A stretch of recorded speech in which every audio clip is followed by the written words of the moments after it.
Sunday school పిల్లల దగ్గర నుంచి పురుషులు స్త్రీలు పెద్దవారు వరకు మా మందిరం నేనే పెట్టుకున్నాం. దానికి స్తోత్రం చెప్పండి.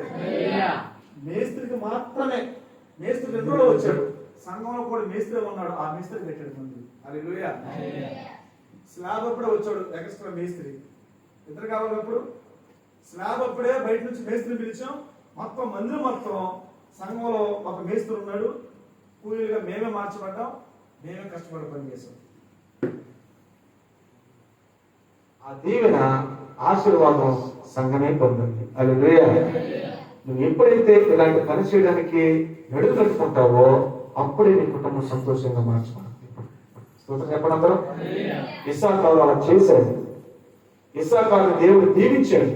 ఎందుకు దీవించాడు అని అంటే సేవకుల కుటుంబంతో మంచి సత్సంబంధాలు కలిగినటువంటి కుటుంబం, ఆత్మీయ నాయకులతో నడిచినటువంటి కుటుంబం, దేవుని దగ్గర ఇచ్చే విషయంలో ప్రతిదీ గుప్పులు విప్పి దేవుని పరిచయం కొరకు ఎవరికి ఇచ్చేటటువంటి కుటుంబంగా ఇస్సాకు కుటుంబం ఉంది. కాబట్టి ఆ 3 గుణాలు లేనటువంటి సంతోషం ఇందులో ఉంది. ఇస్సాకారు గుడారంలో సంతోషం కనపడి. స్తోత్రం చెప్పండి అందరూ.